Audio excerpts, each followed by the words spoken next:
علم کی روح پھونکی.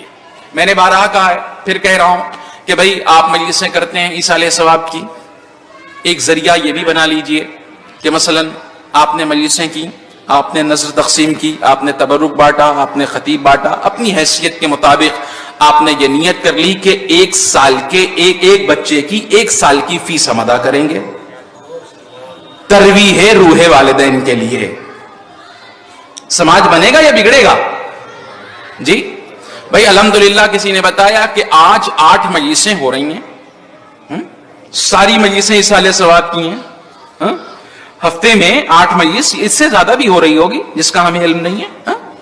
تو اگر 8 آدمیوں نے یہ طے کر لیا کہ ہم اپنے والد کے یا والدہ کے یا چچا کے جس کی بھی مجلس کر رہا ہے اس کے ایصال ثواب کے لیے کسی ایک مستحق بچے کے 1 سال کی فیس ادا کریں گے، ثواب ملے گا یا نہیں ملے گا؟ ملے گا نا. ایسے کاؤنٹ کر لیجئے. مثال کے طور پر کسی نے میرے 1 سال کی فیس ادا کر دی، دیکھیے محسوس کیجئے گا، 1 سال کی فیس ادا کر دی، تو جس نے 1 سال کی فیس ہماری ادا کی ہے، کیا وہ علم 1 سال میں ختم ہو گیا؟ کب تک جائے گا؟ جی جب تک ہم زندہ ہیں. لیکن جب ہم نے علم حاصل کیا ہے تو یہ علم ہم تک تو محدود نہیں رہا. بھائی ہمارا میسج کم بھی آنک لیا جائے تو 5,000 سے 10,000 لوگوں تک سالانہ تو جاتا ہوگا نا. تو کیا وہ علم اس ساتھ سفر نہیں کر رہا ہے؟ جی حسینیت تعمیر ہو رہی ہے، سماج بن رہا ہے. تو میں ماڈرن ایجوکیشن، عصری علوم، عصری تعلیم کی بات کر رہا ہوں.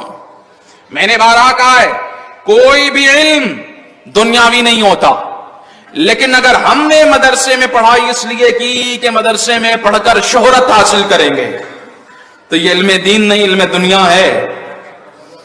اب بھئی میں نے اس لیے علم دین حاصل کیا کہ مجلسیں پڑھ کے پیسے کمائیں گے تو یہ علم دین نہیں، علم دنیا ہے. مدرسے میں اس لیے گئے کہ مجلسیں پڑھ کے شہرت کمائیں گے، یہ علم دین نہیں، علم دنیا ہے. لیکن ایک بچے نے بستہ سنبھالا، یونیورسٹی کی طرف گیا اور اس کا خیال ہے پڑھ کر کے خدمت خلق کریں گے، تو یہ علم دنیا نہیں، علم دین ہے.